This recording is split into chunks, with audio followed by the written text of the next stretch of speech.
Aviv. để một nhà phát Basically, triển phần mềm lớn because thành that's công, the điều only đó places nghĩa where the là venture capital. thành công Now, thung lũng software của developers from New wherever York, in the world can come Stockholm, to us. So we London. don't have any money, Cơ but bản you đó have là lời 6 thứ nhất mà million đầu tư salespeople, mạo 10 hiểm bây million, giờ là 20 phần mềm. million.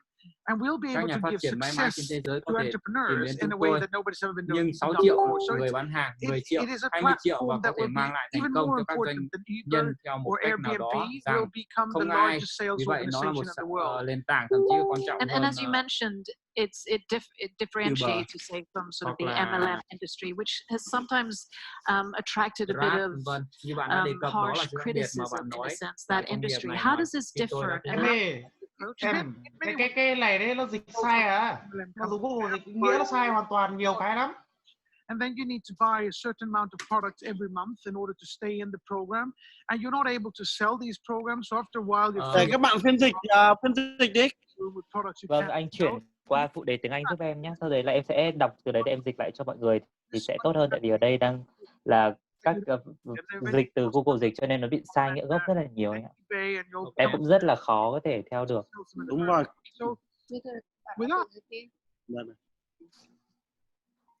Dịch theo Google khó lắm, dịch từ Google. We can work it out. We can work it out. We can work it out. We can work it out. We can work it out.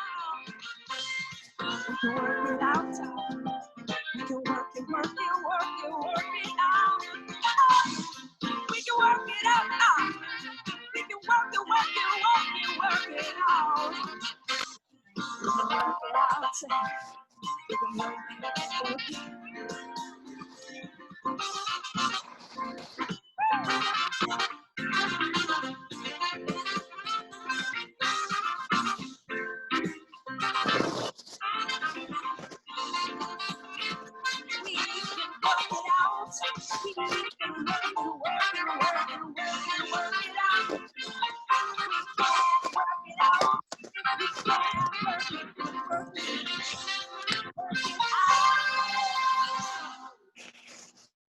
Wow, thank you so much, Sarah Doan-Finer. What a voice, what a powerful, powerful voice. And thank you for that version of the song, We Can Work It Out. And for those of you Em có thể bật phụ đề tiếng Anh lên giúp em không ạ? mentioned, she's one of Sweden's most talented singers and artists with that, you know, unforgettable and majestic voice. She has music in her blood since childhood, and she will be singing more during today.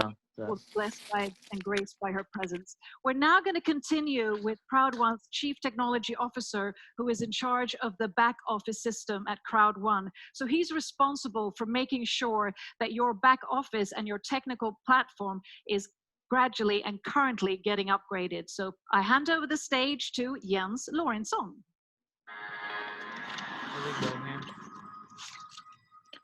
Nó sẽ khá là khó nếu như không có phụ đề. Vâng. Hello world, from the IT team. I have some great updates for you today. We begin with the database optimizations we are currently doing. Since we're growing so much, we continuously need to improve performance on our database. And we are getting help from the finest guys in the world on this. They have been working their entire lives.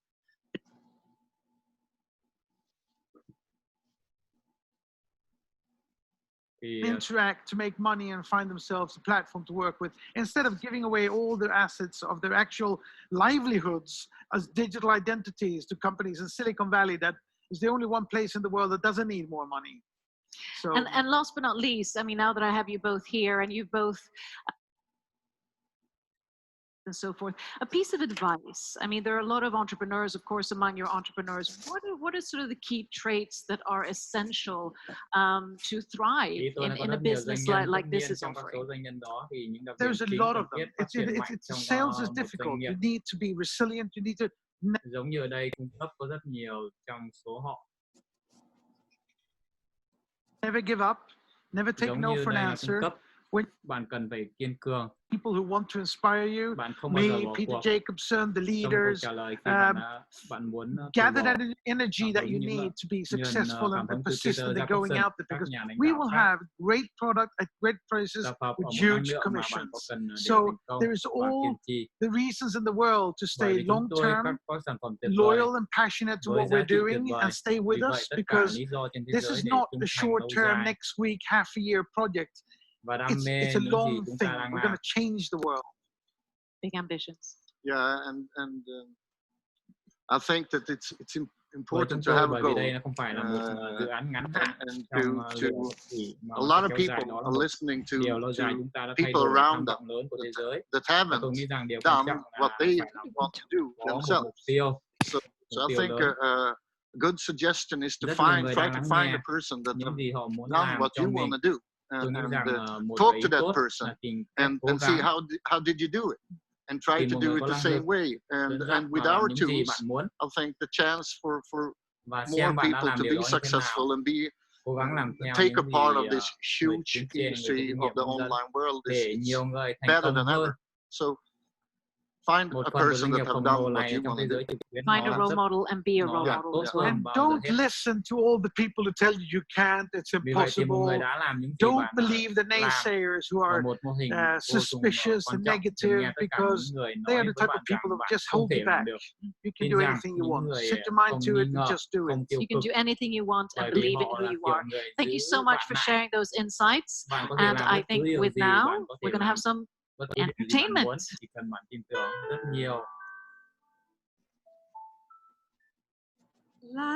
Và chúng ta sẽ bây giờ tôi nghĩ rằng chúng ta sẽ cần một cái sự giải trí. Cuộc sống rất là ngắn.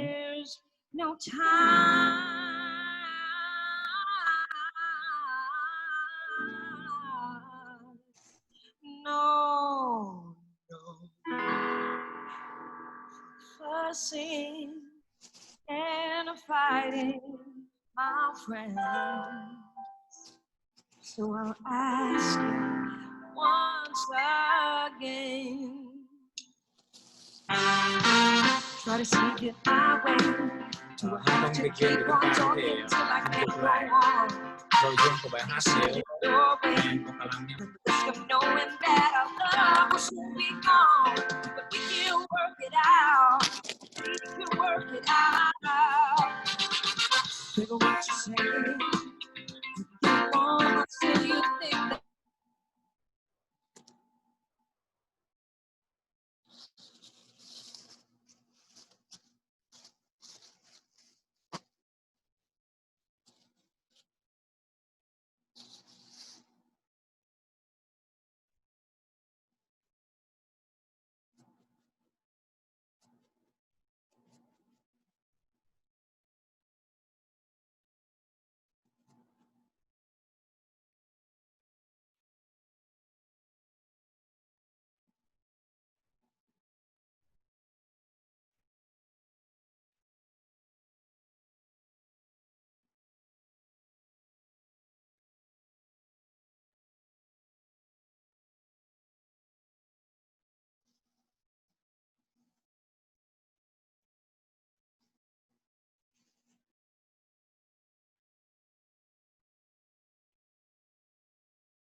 Và buổi live này sẽ kéo dài khoảng 2 tiếng rưỡi thì anh chị đang xem trên kênh YouTube của Heikki hoặc là cho những cái like, những cái lời bình luận và con số của sự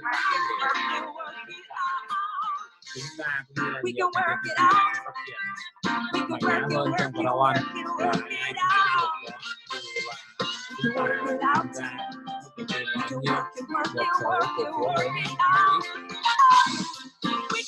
lớn để những thành viên có trên mọi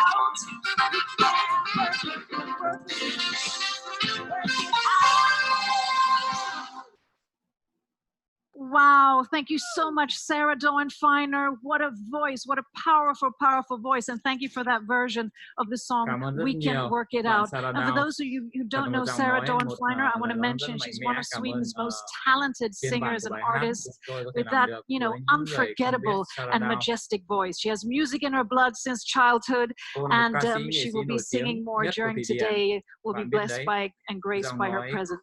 We're now going to continue with Crowd1's Chief Technology Officer, who is in charge of the back office system at Crowd1. So he's responsible for making sure that your back office and your technical platform is gradually and currently getting upgraded. So I hand over the stage to Jens Lorentzon.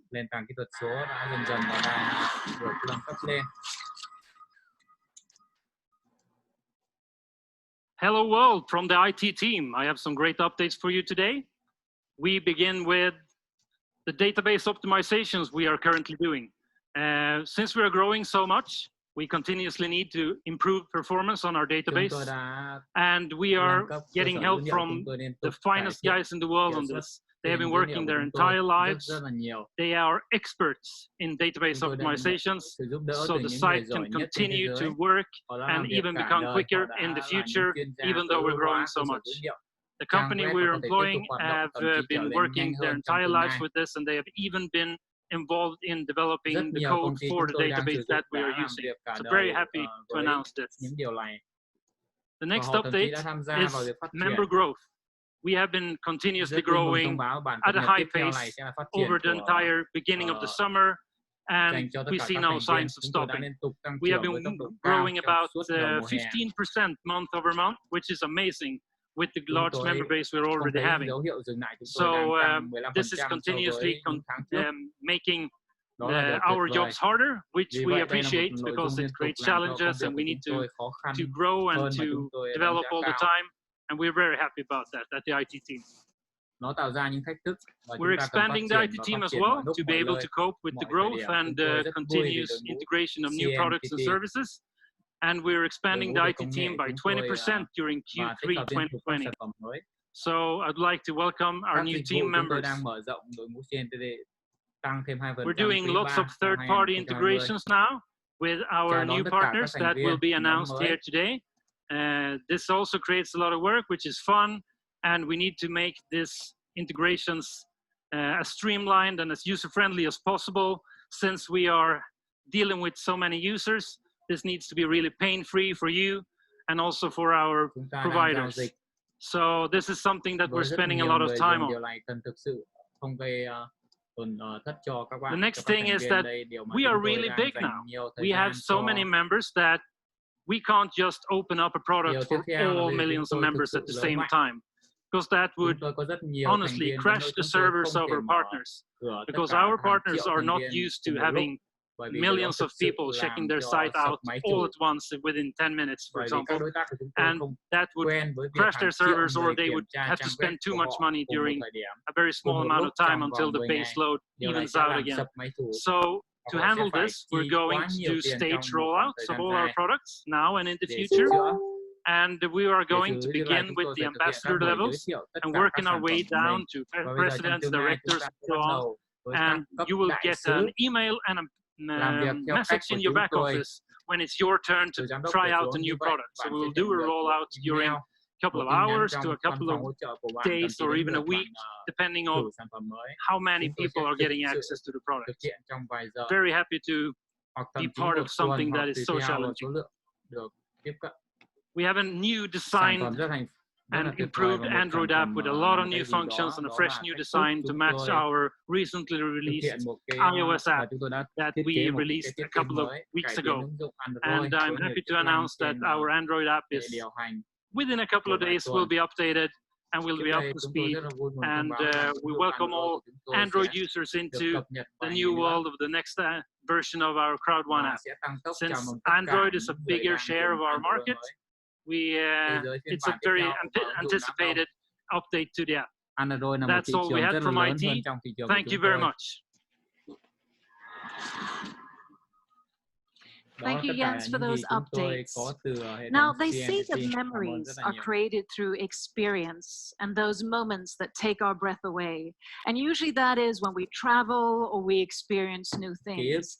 And with that, here to talk about Crowd1's new exciting experience-based product, I'd like to welcome the Chief of Global Events and Travels at Crowd1. Give it up for Hanna Kimblad.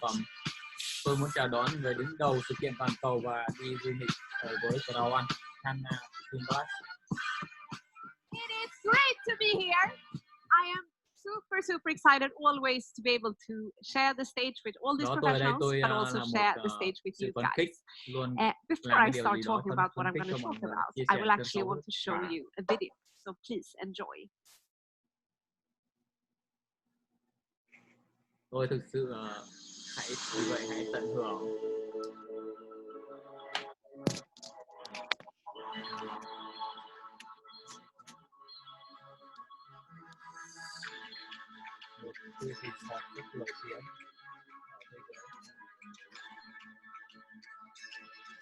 Thôi để em đọc cho, tại mặc dù là màn hình của bên em là bị phụ đề nó bị chậm hơn so với cả màn hình ấy, nhưng mà nếu mà để mọi người hiểu thì chắc vẫn được.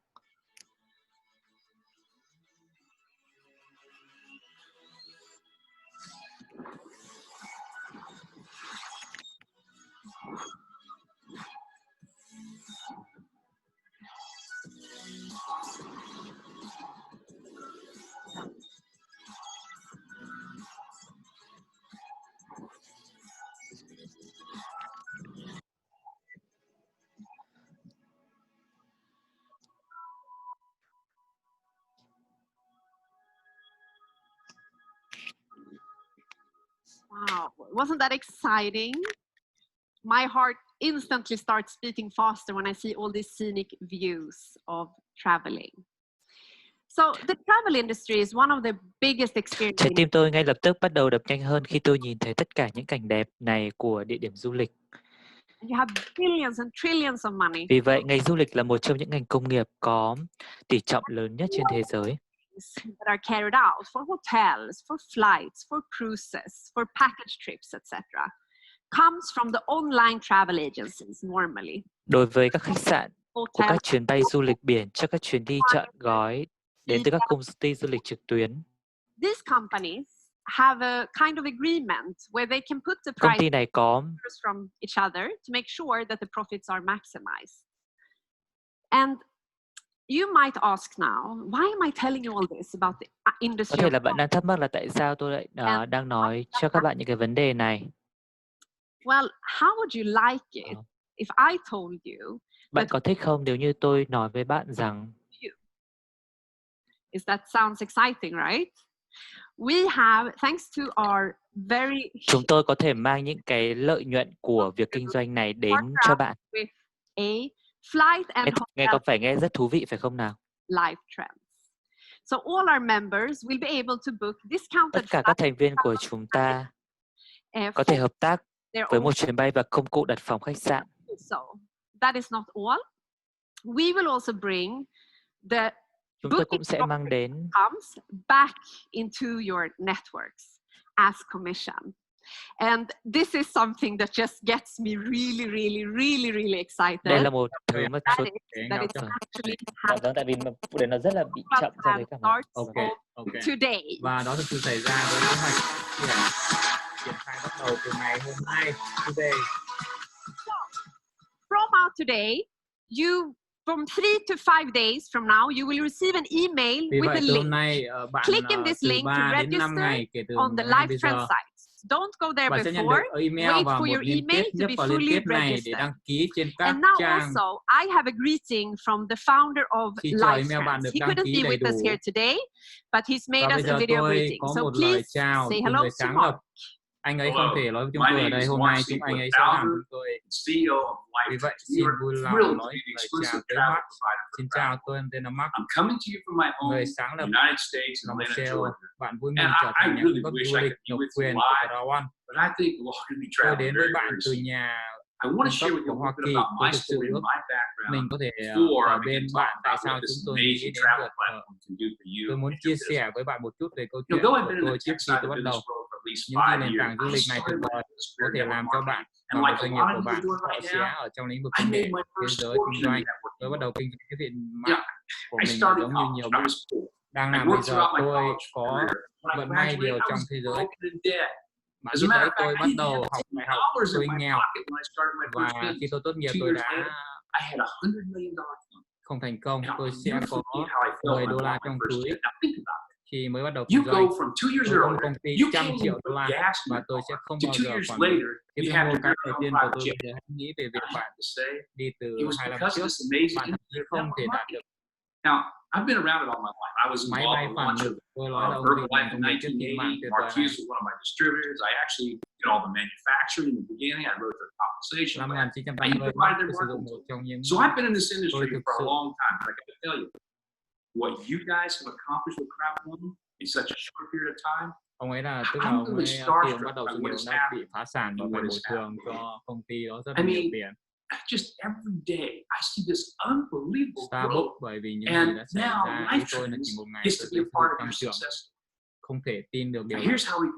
Bây giờ TNDS là một thành phần câu chuyện. Đây là cách chúng tôi có thể giúp bạn phát triển công ty và quan trọng nhất là thu nhập của bạn. Ngành du lịch là một trong những ngành đáng tin cậy nhất trên thế giới. Cổ vũ đám đông là một cơ hội. Ngành công nghiệp du lịch là một trong những 3 ngành sản xuất đầu tiên phong hàng đầu trên thế giới. Và bắt đầu từ bây giờ bạn có công cụ để đặt phòng khách sạn, khu nghỉ dưỡng riêng của bạn. Nó tương đương với Extender. Tất cả là nền tảng phòng trực tuyến khổng lồ khác nhau. Cái việc khi bạn đặt các cuộc trên trực tuyến và đặt phòng của bạn và tiền tiết kiệm sẽ thuộc về bạn chứ không phải là tiền mà bạn phải bỏ ra khi bạn đặt một phòng khách sạn sẽ nhận được một mức giá cạnh tranh hấp dẫn. Phần lớn tất cả lợi nhuận của mỗi phòng And it's just, it just means you khi get to bạn make trả more tiền and more thông qua money kế instead hoạch of bồi thường của expeding bạn, the world make it all. lấy một phần điều Can you lớn imagine what và this is nó going to do right có now? nghĩa giúp bạn I mean, the whole world kiếm travels and takes nhiều tiền vacations. hay We all và know trải that. nghiệm vì thế And giới. now you're going to get paid on every one of your 6 million plus members and the tens of thousands of new members that are joining every day. And it's every time that they travel for life, you're going to get paid.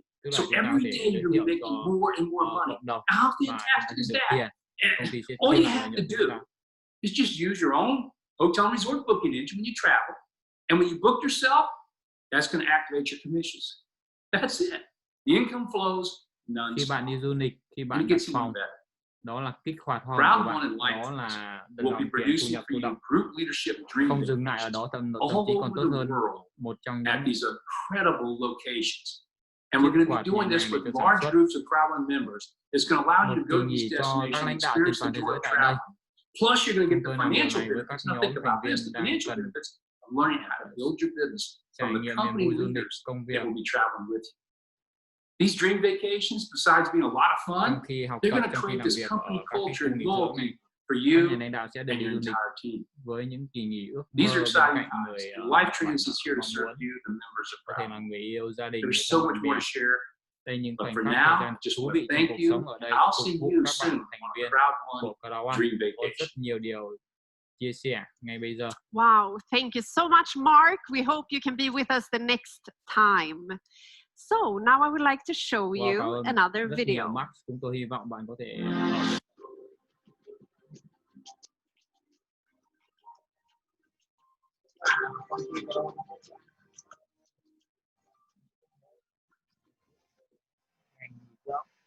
và hình như là đang phát triển ở thị trường Mỹ.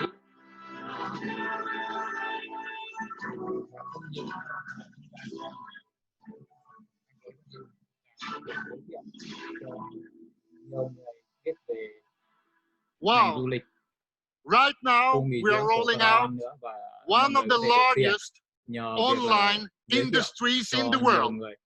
And one thing that I really love with this industry is not only that we have a lot of great products and services, it's how we roll them out. And right now, I will give all the members, all the millions of members in Crowd1 get the absolutely best start ever.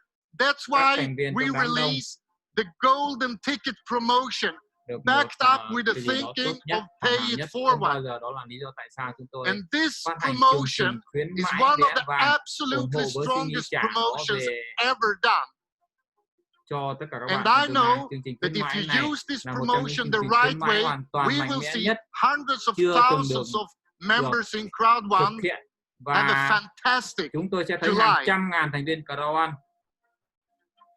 In the next upcoming days, all members will receive an email. And this is a special email because when you get it, you have 48 hours to register Đây là email đặc biệt bởi vì khi bạn nhận được nó, and if you use those 48 hours in the right way and do the registration, and it's important that all of you talk with your friends in Crowd1 and make sure that no one is missing out on this promotion. Because if you register in the 48 hours, all of you will receive a free white package. And just think about it. If you use this right, you have the chance to give people around you. Chỉ cần nghĩ về nó, nếu bạn sử dụng quyền Millions of này, people will get the chance bạn to có be cơ a hội part cho những of người xung quanh của Crowd1, bạn. but also Hàng coming triệu người sẽ directly có cơ hội in trở thành when we start là một the thành viên live của trend Crowd1. business. So use it in the best way you can. Chúng And ta sẽ you bắt will đầu một find cuộc sống a kinh lot doanh. more information Tức là about công ty this sẽ tặng right trong now 48 in the giờ back office. trong email của tất Thank cả you mọi very người. much.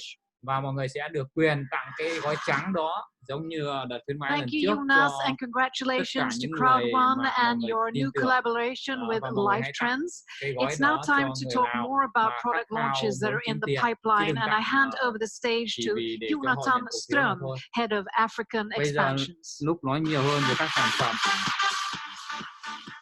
Jonathan Ström, người đứng đầu về mở rộng thị trường ở châu Phi. Hello, everyone. It's so great to be Chào back, tất cả mọi as người. always.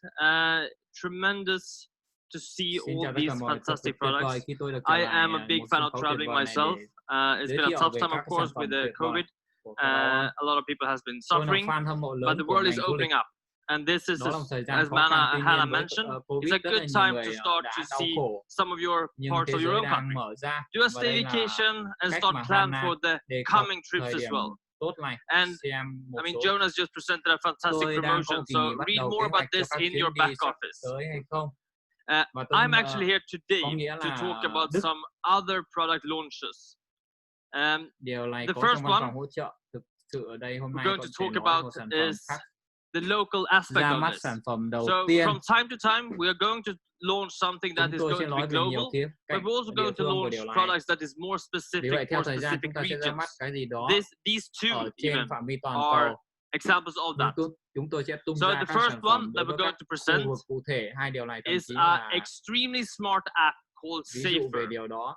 Ứng dụng Safer đầu tiên mà is chúng tôi built sắp trình for bày the ứng South dụng cực African kỳ market, thông minh, có tên là and an this toàn app hơn is và built nó on được xây two dựng different things. cho One, thị trường the Nam security Phi, aspect, and two, và ứng the dụng này health. sẽ được xây dựng ở Both hai these things, trên they hai have thứ one khác thing in nhau, một common. khía cạnh bảo That's to mật make you guys feel more safe. đối với sức khỏe. Cả hai điều này Both họ these ones có are một đặc working điểm in a chung, similar way. đó là They làm cho are bạn cảm thấy rất là application, an toàn and hơn. you get really Cả fast hai đều hoạt responses động if theo you are in cách trouble tương tự. or Chúng if là you have ứng dụng any type of và health bạn nhận được issues. miễn phí. Chúng là ứng dụng bạn nhận được So phản this hồi is rất là just nhanh some of the nếu bạn cập nhật. screenshots from how this is looking. But Nếu bạn basically, có bất if kỳ you're vấn out, đề gì về sức khỏe, you're normally đây going là a một số ảnh distance chụp from màn your hình. place to a work. You can set Nhưng the về time, cơ bản, how long it nếu normally bạn ra takes. ngoài, bạn thường đi The làm xa, GPS will then track and make sure that you don't have bạn any có thể đặt thời strange gian routes. qua Nothing GPS, strange is happening sẽ you mất on bao that lâu route để to theo work. dõi, If something is happening, đảm bảo they rằng will bạn không có contact bất you if kỳ you một have this app. không If có gì you là feel lạ that đang you xảy are in ra. trouble, you just take the phone and the app will be activated. Someone will contact you as well. Bạn chỉ cần lấy điện We thoại tried và this, tải ứng dụng về and sẽ hoạt động, we had kích people hoạt, ai standing đó outside sẽ the liên lạc với person's bạn. house within 3 to 5 minutes in Chúng South tôi từ Africa. điều này, So this có is a những người really, đứng really bên nice ngoài app, ngồi and it's really going to help ngôi you to nhà feel của người more đó. safe. Và which I love, of trong course. 3 phút thôi. Và The đây là một ứng second dụng thing, thực sự rất as a tuyệt vời. few of you Và nó might thực know, sự I've giúp been bạn living cảm in thấy an Lagos toàn hơn. for the Điều mà last tôi rất 7 là yêu years. thích. Tất So nhiên, điều thứ Nigeria is hai, very close to my heart. một vài người So I'm trong very số các bạn happy có thể biết to tôi today đã sống ở announce that we also have another Lagos, product. This is Nigeria, also a rất local nhiều product, vài but năm as trước. you Vì know, vậy tôi rất vui khi hôm all nay tôi the bảo rằng profit chúng from tôi each of the đây type cũng là một of sản phẩm product địa phương. that Nhưng we are như bạn selling, đã biết, it's tất cả lợi part nhuận of từ mỗi loại the sản phẩm mà chúng profits tôi that đang will be bán shared nó in the là company. một phần của So if you have your teams building really strong in Nigeria or South lợi nhuận Africa, có or thể you have được someone chia that you lại think trong really công should ty. take a Vì vậy chance nếu to bạn use có this đội ngũ service, của mình xây this dựng is a thực sự really mạnh good mẽ ở chance to Nigeria, Nam push Phi, this to them hoặc as bạn well. là một người So the có second thể one, thực sự it's a có company cơ called hội Tribute. cho cơ hội This tốt is này. much more of a lifestyle Vì vậy product. cái thứ hai đó là một công ty This is a ở product that is Tribute. trying to achieve Đây là extremely affordable luxury một điều for tốt the hơn climate cho that sản phẩm mới. exists in that region. Sản phẩm So mới này both sẽ of these đang products, as Jens mentioned before, will be rolled out nó sẽ the tốt cho cái khí plan hậu that ở we normally khu do vực this đó. now. Vì vậy We cả are hai too sản big. phẩm này We can't do như everything at James đã once. đề cập So tới, it will be rolled đưa out ra kế over a hoạch để few phát triển nó. weeks. But these products are now Hiện nay chúng coming to tôi you quá as lớn well và in nó sẽ these được phát specific triển khai trong markets. một vài tuần tới mà thôi. I'm super happy to be presenting this Nhưng today, những sản phẩm này đang and đến I với will bạn see you later. Thank you very much. ở những thị trường cụ thể này. Tôi rất vui khi được trình bày những cái điều mà tôi đã nói, những thông tin mới này.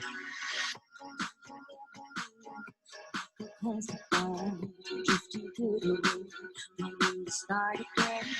Do you ever feel so paper like a house of cards, when moving here and there? Do you ever feel already very deep, 6 feet under the street, but no one seems to hear them? Do you know that there's still a chance for you? 'Cause this is sparkling you. You just gotta lie, and let. Và trong buổi live ngày hôm nay, trong sự kiện này thì công ty đã ra rất nhiều ứng dụng, rất nhiều cái mới, nhiều ngành như là ngành dịch vụ, có thể là phòng khách sạn, để giới thiệu vào những mục tiêu và ứng dụng mới dành cho thị trường lao động của công ty, dành cho riêng của công ty.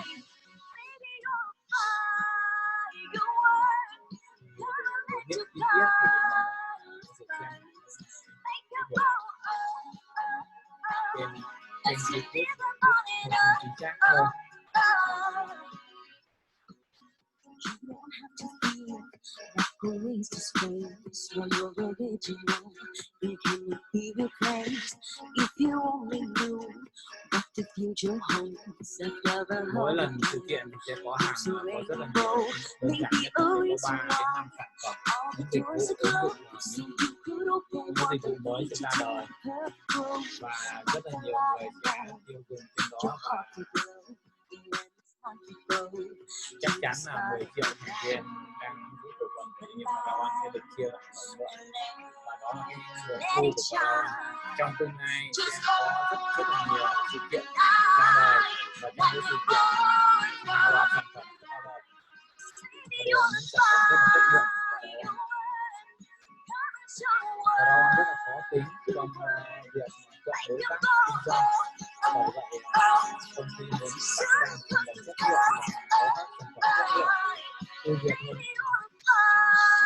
rất là nhiều lần so với các sản phẩm trước kia của châu Âu cũng như là các nước phát triển như Úc, Mỹ, Canada, Pháp, Thụy Sĩ.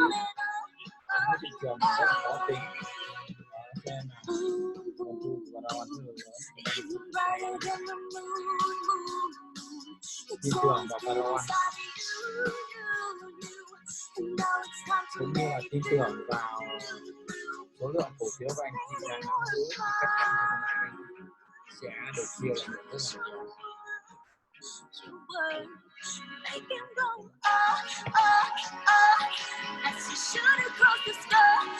Mọi người thành công thì họ sẽ không nhìn bằng cái tầm nhìn lợi nhuận ngay tức thì, giống như các công ty đầu tư rút vốn mà anh chị lâu dài 20 năm sau, 30 năm sau, 50 năm sau, thậm chí 10 năm sau hàng đó rút chớ mọi người có thể có những thành công chỉ đến với những người không bỏ cuộc mà thôi.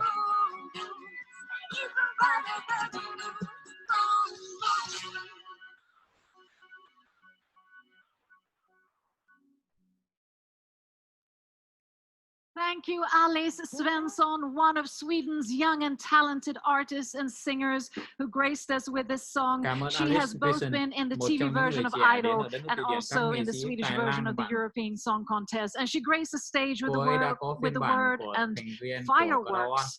And now, speaking of fireworks, it's time for some recognition. So are you all ready and excited out there?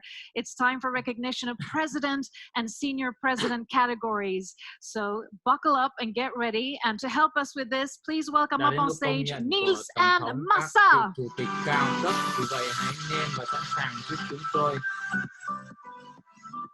Xin chào mừng Nils và Massa. And we are back, but I'm here with a new friend. Say hello to my gorgeous and beautiful friend Massa. Hi everyone, and thank you Niels for the introduction. You're looking very handsome yourself. Oh, thank you. Are you excited to be here? I'm super excited. That's great. We are here now to present the top 30 president during the month of June. Let's go. 30 vị tổng thống hàng đầu.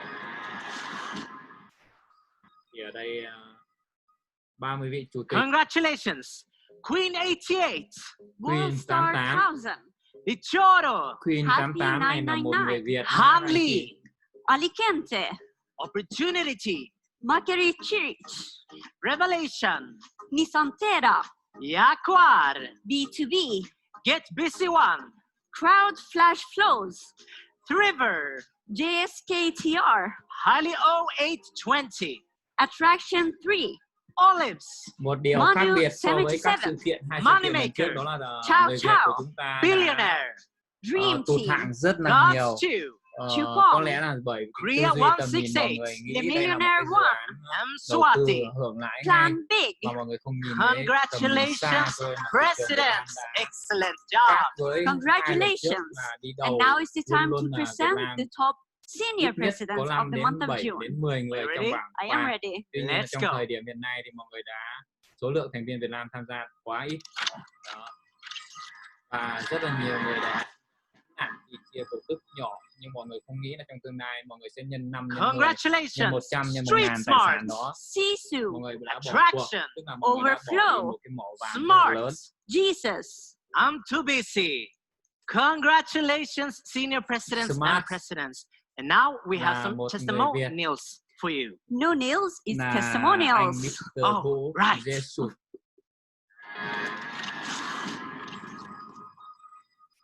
Các anh chị có thấy là người thành công có bao giờ người ta bỏ cuộc vì người ta có tầm nhìn xa. Người châu Âu thì họ cũng có dạy. Và cái tầm nhìn của họ, theo cái phong cách làm việc của họ thì họ luôn là người chắc chắn trong mọi vấn đề. Và có sự tìm hiểu cũng như là các vị lãnh đạo ở châu Âu thì họ tư vấn end of May of last year, and it's literally transformed my life. So I have been in the industry, in the network marketing industry, for a good 15 years on different platforms where I've been incredibly successful, but never have I ever been able to achieve the success that I've achieved in Crowd1 in such a short period of time. So I joined, as I said, 13 months ago. I looked at the opportunity. I didn't even research it. I just loved what I saw. I jumped right in and I really put in a lot of work and effort. And as I said, within the first couple of months, I was already able to earn enough money to sustain me because my husband hadn't worked for a good 10 years. So I was basically the breadwinner in my family. So within the 13 months, I have earned a 7-figure income, which is incredible. And I am director of 3-star with the company. I went on the first leadership cruise, which I qualified for in October last year, 4 months into the business. And I met our amazing founder. And I'm from Pretoria, South Africa. I became part of Crowd1 in January of this year, and it's been an absolute blessing and the best decision I have ever made.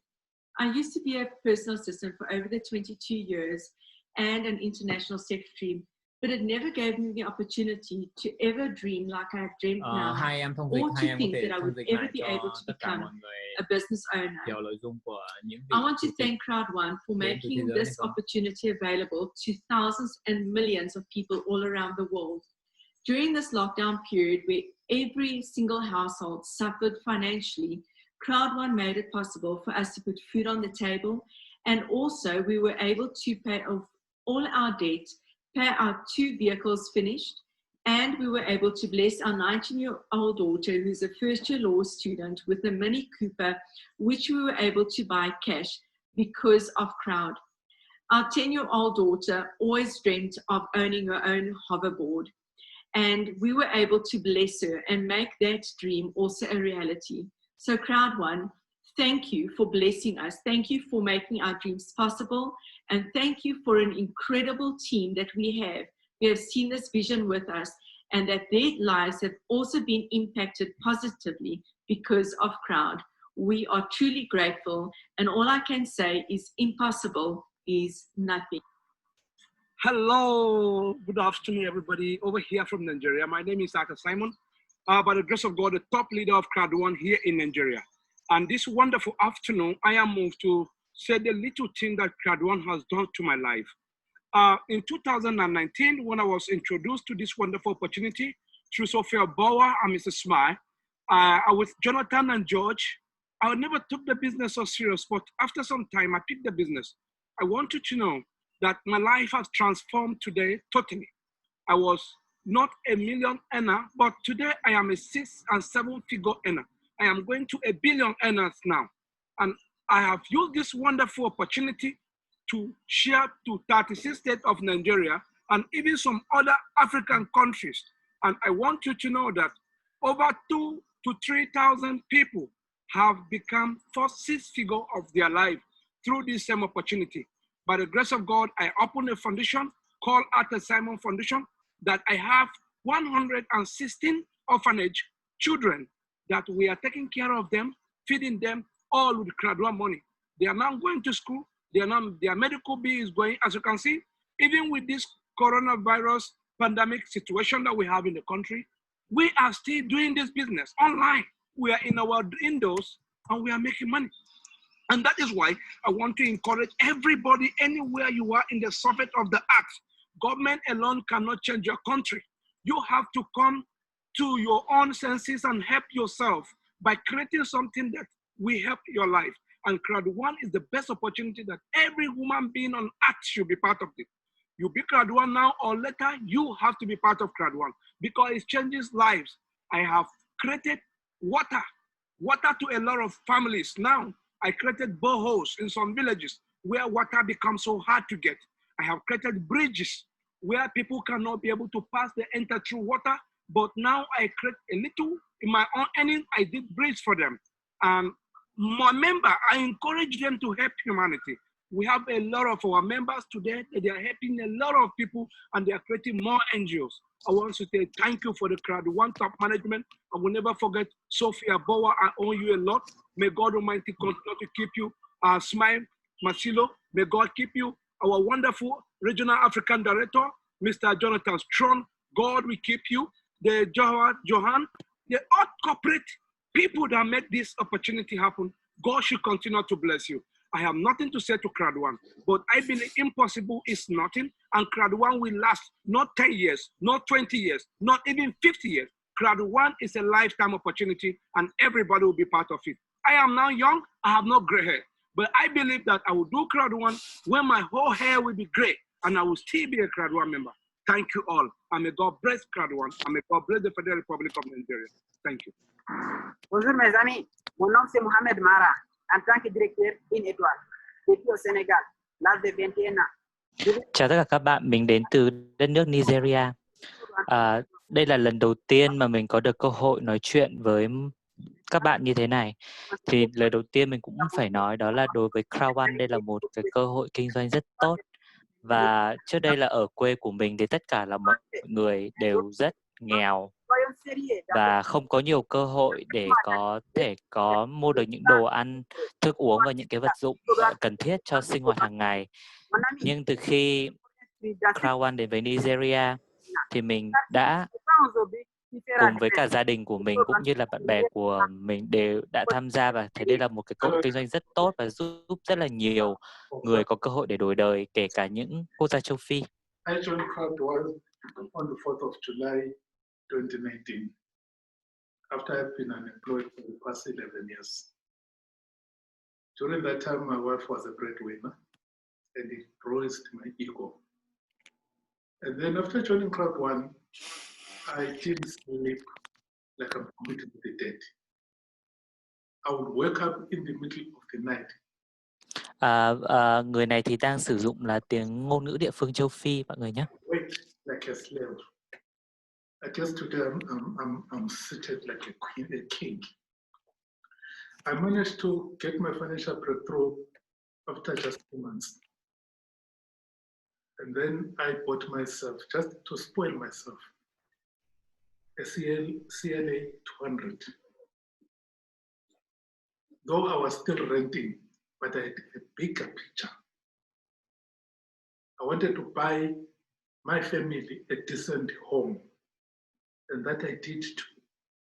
After that, I bought my twins sports cars. They love sports cars.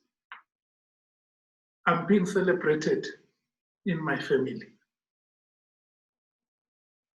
because I've made their dreams realistic.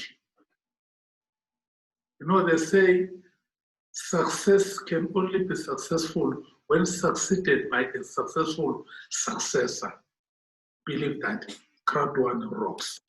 Good day, everyone. My name is Mimi. Crowd1. Mình tên là Mimi. 1996.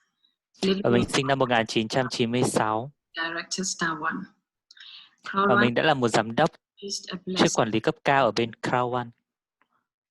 From the educational packages themselves, they have boosted my self-confidence. They've made me a better person. Sau khi mà mình đã có được là trải qua đào tạo và cũng như là được hướng dẫn bởi những người tuyến trên thì mình cảm thấy rất là tự tin khi tham gia. Just afford my medical bills, to afford from our rent, even just food on the table. Và bản thân mình cũng đang là một sinh viên ngành y khoa và việc tham gia Crowd1 này không những giúp mình hoàn thành tốt việc học ở trên trường vì có thể là giúp mình lo học phí, mà còn lúc mình là một người sinh viên như mình thường là sẽ không có đủ chi phí để lo cho những cái nhu cầu khác của bản thân cũng như gia đình, thì Crowd1 đã giúp mình hoàn toàn thực hiện được tốt việc đó, và nhất là mình có thể lấy được bằng y khoa mà không phải lo gánh nặng tài chính như những đồng môn khác.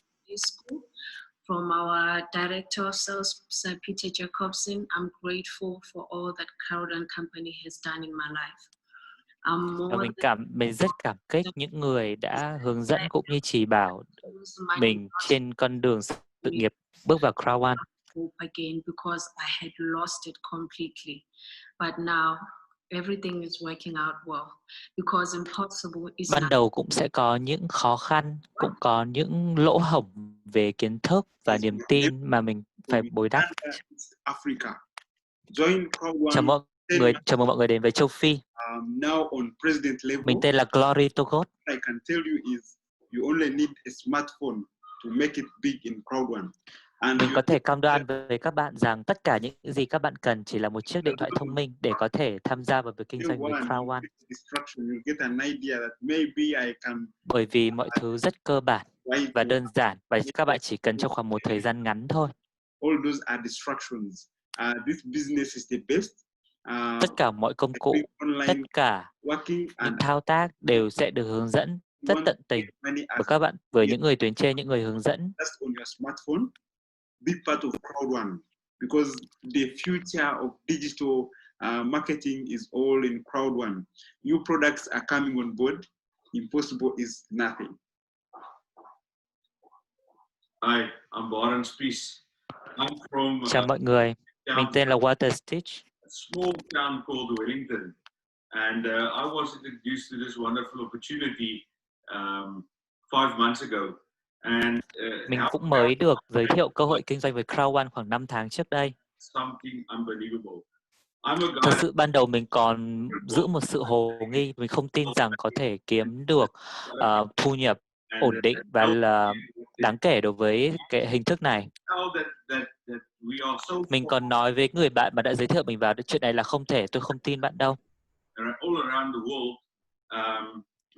Và sau đó, người bạn đó đã chứng minh cho tôi rằng đây là một cơ hội kinh doanh rất tuyệt vời và đang được mở rộng khắp nơi trên toàn thế giới. Rất nhiều các quốc gia, kể cả những quốc gia nghèo đói như ở châu Phi, cũng đã rất nhiều người tham gia rồi và họ đang có và nhận thấy được rằng đây là một cơ hội để giúp họ có thể thay đổi vận mệnh, cải thiện khả năng kinh tế của bản thân cũng như là giúp đỡ cho gia đình và cộng đồng làng xã của mình.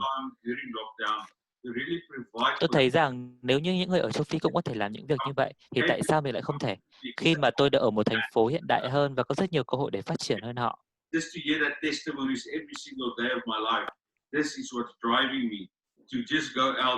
Tham gia vào Crowd1 không những là cơ hội để tôi kiếm tiền, tôi còn thấy ở đây là một nơi để mình có thể trau dồi những kiến thức về marketing và các kiến thức khác để giúp mình trau dồi bản thân tốt hơn. And we're back. We are. Yes, look at you. Wow, bling bling. Yeah. Yeah, I love that suit. Or yeah, it just looks I mean, very good it's on you. celebration time. Yeah. Cái áo của bạn rất đẹp, cảm ơn anh. Dressed like we're about to celebrate. Exactly. Yeah. More exciting news. We're gonna keep on the wheel.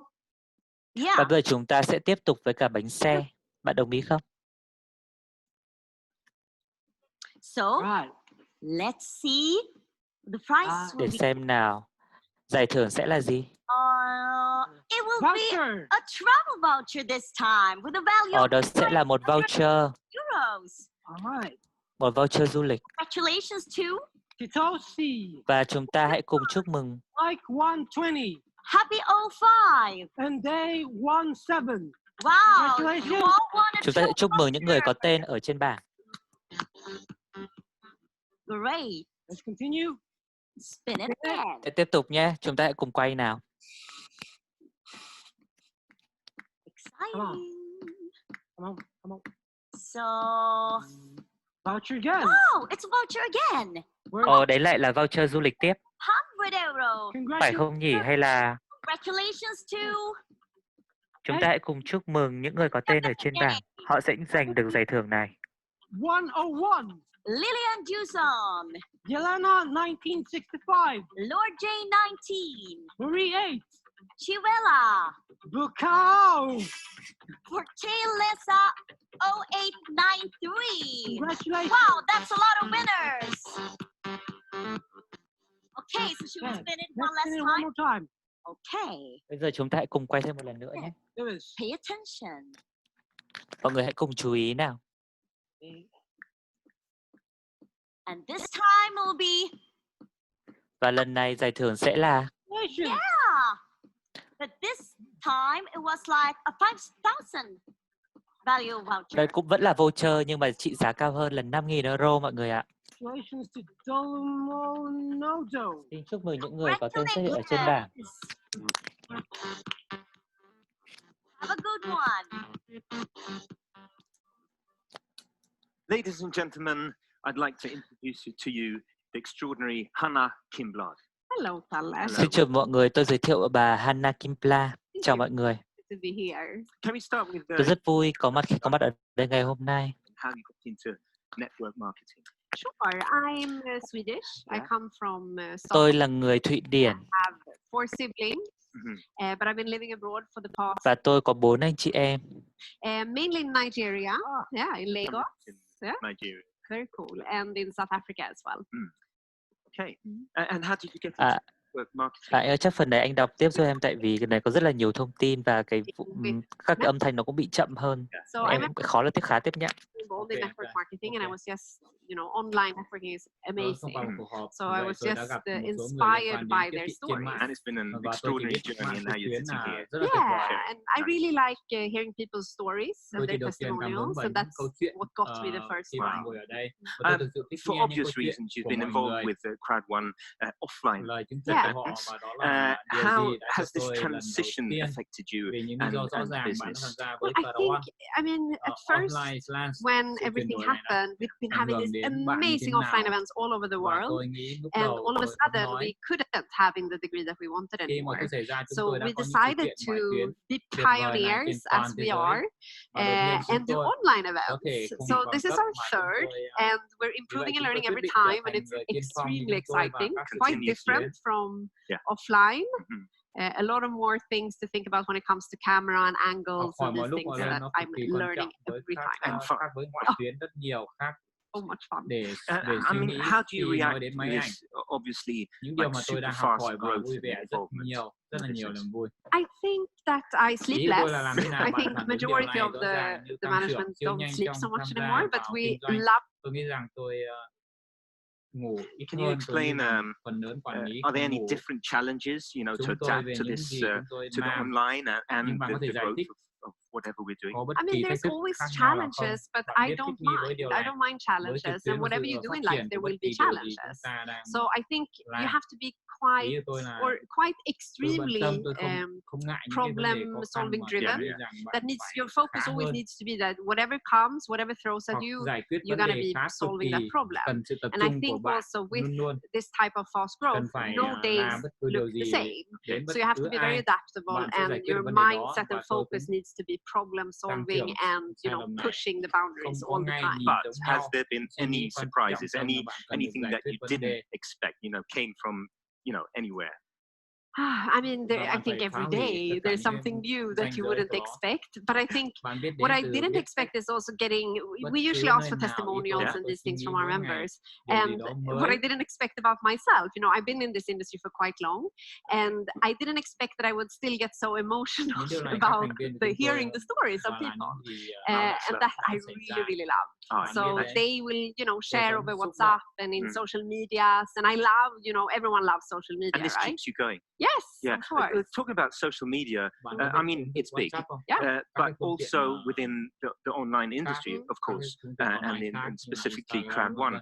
How would you recommend people integrating this into their business? I think everyone who is an entrepreneur or a business builder in Crowd1 or in general should be on social media. Before, it was maybe considered to be a little bit informal and not, you know, as very professional. Now it's a must. You know, you don't really exist if you're not in social media. And so I think that everyone should try to integrate their social medias into their everyday type of business building. We also have a blog in Crowd1. Yeah, that's blog.crowd1.com.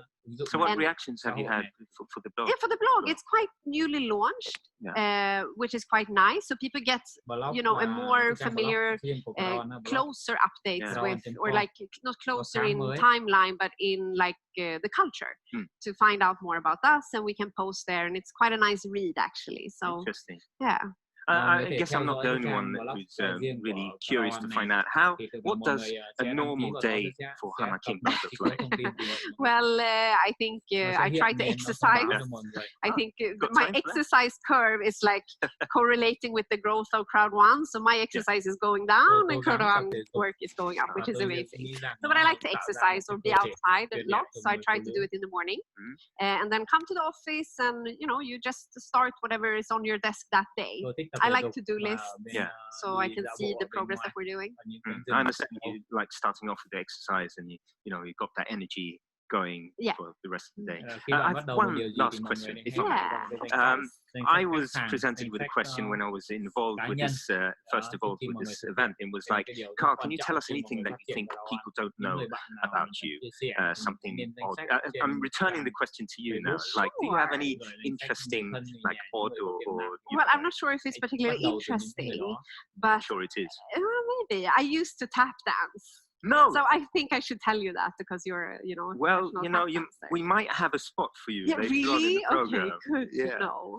Oh, I'm so pleased to have had this chat with you. Thank you for sharing your nuggets of gold and experiences. I'm sure we can use a lot of it. And also, before I go, I would like also to add about our magazine that we have, which is not really a social media, but it is a social media. I heard about this. You're actually, I have it here, but I think it's the next episode. What subjects do you think? I mean, you know, but what subjects are you so touching? I'm lucky enough to be featured in the magazine this time, and I can't tell you what I'm answering, but I will really encourage you to go into your back office and download this one. Wow. It's really one of these page turners. Yeah. We have different features. We have, you know, different articles about whatever lifestyle products and interests you might have. And usually when it comes out, I mean, it's produced by an editor-in-chief and a team around it, and they work tirelessly with it. I've through it. Brilliant. So I actually don't have time to read it until I see it. It's going to be interesting. Yeah, but I read it from like cover to cover when I get it. Wow. Ladies and gentlemen, thank you again. Thank you, Kalle. Thank you. So next on stage, a representative from the Crowd1 management team to talk about news and updates on the compensation plan. I hand over the word with a warm welcome to Chief Commercial Officer Johan Westerdahl. Cập nhật và kế hoạch trong tương lai. Giám đốc thương mại. Hi everyone, it's great to be here again and to be on this world event and to be able to talk about the changes in the compensation plan that we are doing to cope with all the new products that you have heard about coming. But first of all, I want to go back 3 weeks in time and talk about 2 historical moments that we had. First of all, the 15th of June, we made the second payout from the residual pool. And at the same date, we did the first payout from the rewards pool. And I think it's incredible that we have reached all this way in just over a year. And with all the new products coming in, with the sales they will generate new margin, new profit that will go into the pools and into the commission plan. But let's look at what we are doing with the commission plan. The compensation plan will be sharing with all of you, the users, the people who use the products, to buy the products, but also with everyone who brings people in, the user that brings people in. And naturally, it goes into the residuals and the rewards pools. And then if we start with the user, how should we see to that the user gets the best price, the best feeling about the products we are providing from our third-party partners? We will take 20% of the total profit and make that to a discount, so they always know that we are doing the best for them. So the users will get a great price and a great offer from us on the product. Then we have the new parts in the compensation plan. There will be a customer sales bonus. There will be an active user pool. And naturally, we will keep the pools for residuals and rewards. And I will talk about them now, what they will do. I will use the basics, the structure, but I will also use the figures of the numbers from the travel product.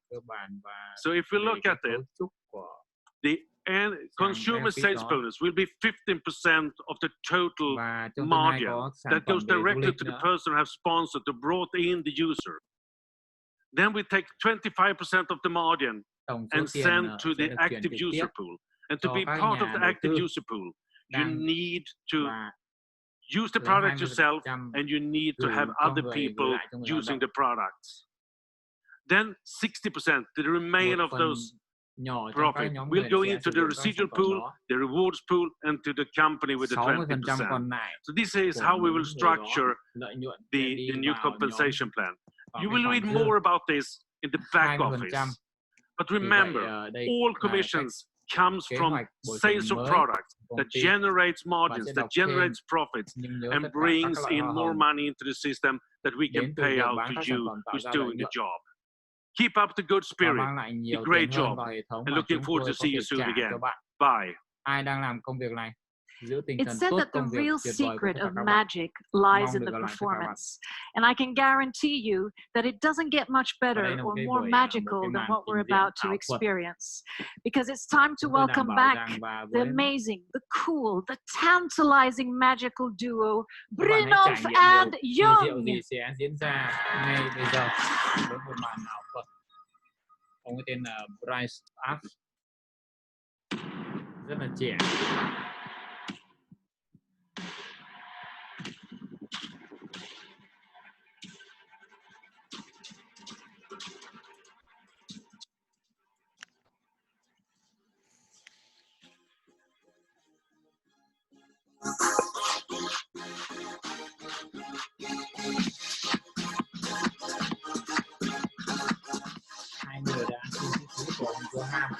họ bây giờ họ sẽ quay lại với bản thảo thuật có gì trong cái hộp đó. At one point or another, everyone has experienced the moment in their life when they realize this can't be a coincidence. Now, together, we will do something truly amazing. A little bit earlier, we asked you at home to be sure to find a deck of cards if you want to participate in the thing that we're going to do right now. And we remind you again that you will actually destroy the deck of cards, so make sure it's an old one. Yes. Jonas, we brought back the signed and sealed box. So could you just hold that for now, and we'll get back to that in a minute or two. Okay? Now, everyone at home, take out the cards, and we want each and every one of you to have 4 cards. 4 cards. Just listen to our instructions and take out the cards, and in the meantime, I'll just deal out some cards here as well. Yes. So each of you want to participate, just take 4 cards, any cards out of the deck, and leave the rest of the deck on the table. So we'll start by holding the cards face down in the hand, like this. Turn them and grab them between your hands, like this, along the short side, thumbs on the middle of the long side, and rip the pack in 2. Rip it in 2 pieces, put one on top of the other. So one pile on top of the other, it doesn't matter which one. No. Great. Now, this will be all about making decisions. And some of the decisions we will make, some will be made as a group, and some will be made individually. And all decisions count. I will start taking the first decision. And the first decision is to take 3 pieces from the top and put them somewhere in the middle of the pile. 3 pieces from the top of the pile and put them somewhere in the middle. Great. Oh, we almost forgot. We need a receipt as well. So everyone at home, as well as you here on stage, take the top piece and put it into your pocket. If you don't have a pocket, you can just stand on it, keep it safe. Okay. Now, we're gonna exchange some pieces with a friend. If you're at home and you don't have a friend at hand, you can just ignore this step. But grab the person next to you and you decide together if you want to change 1, 2, or 3 pieces. Once you've decided that, you need to decide on the same number. You take those from the top, 1, 2, or 3, exchange. Yep. Like this, and you take the new pieces and you put them somewhere in the middle of the pile. 1, 2, or 3. Do it now. Decide. And if you have a friend at home and you're doing this together, then you exchange pieces, as Peter said, and great.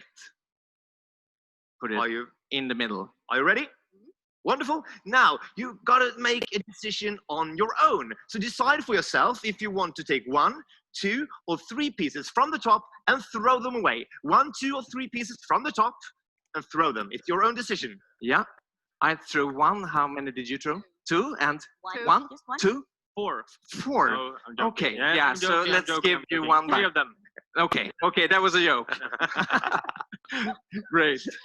Now we need a number between 1 and 10. Works with all numbers, but 7 works the best. So we're going to move 7 cards from the top to the bottom. It sounds a little bit difficult, but we follow Jonas and everything will be clear. I will lead you. Okay. Yes. So do as I do. Are you ready? So take the topmost piece and put it on the bottom, and I'll count 1, 2, 3, 4, 5, 6, and finally 7. Now, finally, we are going to get rid of all of the pieces. All of the pieces except 1. But important, right now, we have a different number of pieces in each hand because we have made different choices. So it's very important that when you reach the very last piece, when you hold just 1 piece left, then you stop, don't throw it away, okay? So take the top piece, put it on the bottom. take the next one, throw it away. Top piece, put it on the bottom. Next one, throw it away. Top piece, put it on the bottom. Next one, throw it away. Now I have only one piece left, but if you have more than one, take the top one, put it on the bottom. Take the next one, throw it away. Top piece on the bottom. Next one, throw it away. And now you have just one piece left, correct? Yes. Yeah. Not really, because we have a receipt as well. Now it's time to bring up the receipt. Please hold the cards with the back towards the audience in chest height. And despite everyone making different decisions, we'll turn on the count of 3. 1, 2, and 3. We have a match. We have a match. We have a match, and we have a match. 100%. Keep your cards. Keep your cards for now. Jonas, let's take this one step further. Jonas, we're about the same age. Did you ever play with one of these as a kid? Yeah, sometimes. Sometimes. Okay, we'll do like this. We'll take the box, and I want you to give this a few shuffles. Okay. Yeah. Yeah, you know how to do it. Great. Now, Jonas, I will give you 10 more seconds to make this shuffle as randomized as possible. Okay? Are you ready? Yeah. Go. Fun facts about the cube. There are more combinations within the cube than there are stars in the universe, which makes it so many combinations that every new combination, every time you shuffle it, it's a new combination. Stop. Now, Jonas, we asked you to sign the box, correct? Yes? 1.5 hours, something like that ago. We also asked you for a PIN code. Yeah. Do you remember the PIN code? Yeah. Yeah, you wrote it here. It's 7575. Now, this will be all about coincidences. Could you please hold up the cards again so we can see them? 7575. Jonas, could you please have a look? 7575. But let's take this one step further. You mixed the cube, correct? Yeah. Let's open the box. The first time during this event, approximately 5 hours ago, me and Jonas made a prediction.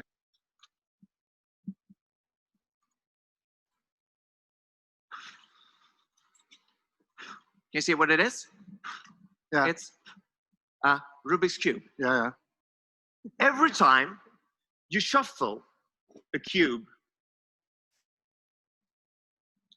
it makes a unique combination, correct? Yeah. A unique combination.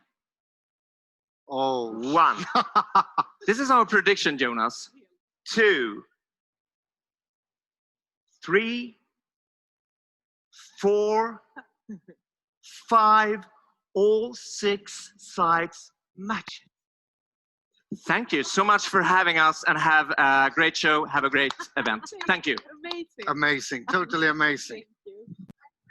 Wow, we have some truly amazing, incredible stuff from superstars Brian Elfman Young. But think now, it is time for some magic of our own, because I am going to present to you a tool that can let you start your own business, no matter where you are in the world, within 5 minutes. Here you go.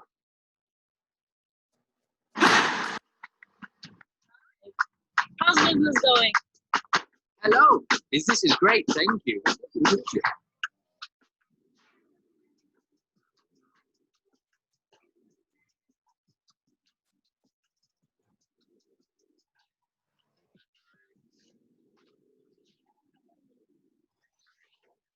Hi, I'm the CEO of this operation, and we are disrupting the software distribution industry. We will supply you with a range of products that will enable you to become entrepreneurs. We'll give you the means to take yourself from where you are to where you want to be. Do not miss this opportunity.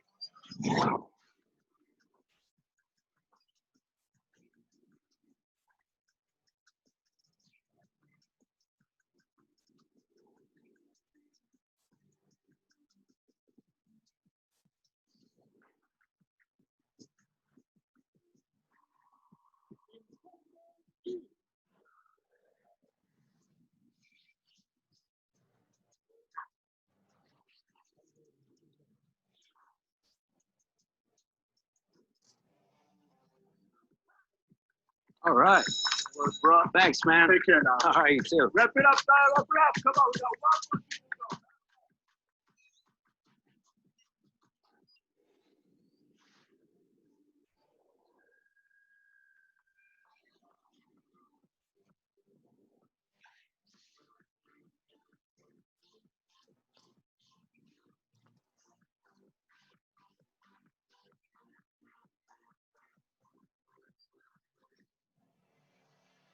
Chuyên nghiệp và đẳng cấp. Crowd1 is the next generation online business network. For the first time, we're giving people access to the latest tech to build their own business and earn long term.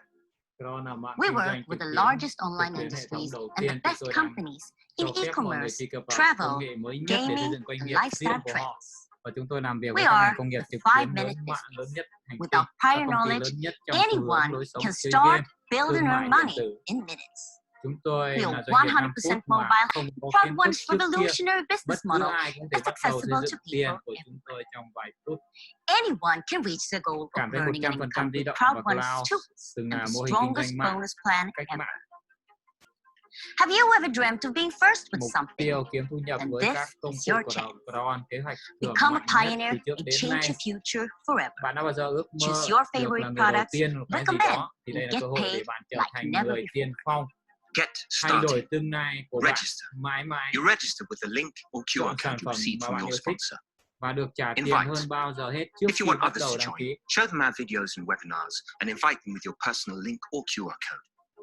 Choose your favorites from the C1 store. In the C1 store, choose and pick your favorite products or services to sell. Get informed. Attend Crowd1 events and webinars for the latest updates and product reveals. Hey, join the movement. And welcome to the fastest growing crowd marketing company in the world.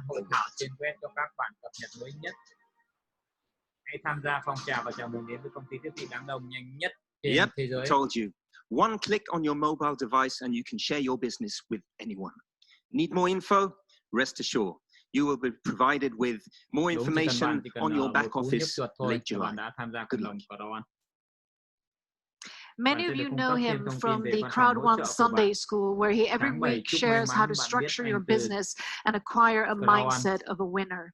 And he's part of Crowd1's team and one of the expert networkers in the industry with a large amount of knowledge and expertise as a business leader, as an author and motivational speaker. And I'm going to sit down with him now and talk about the transformation of leadership and where the key component is personal development.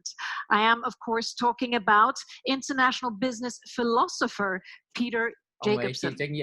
Welcome. Thank you. Thank you. Thank you for joining us. I thought it would be interesting to talk about personal development because looking at leadership today, it really is in a transformation. It's not, about leading people as followers. It's really about empowering people to step up as leaders. So I wanted to ask you, what is your take and why is personal development so important also in the business sector? Well, simple as there's no other way. And this has been my passion since the day I discovered from my mentor that you can actually design your own life. And he had a saying, he said, think is to create. So if you've been thinking a little bit today, you also have been creating. And I thought it was amazing when I discovered, that science has today discovered that we have approximately 60,000 thoughts a day.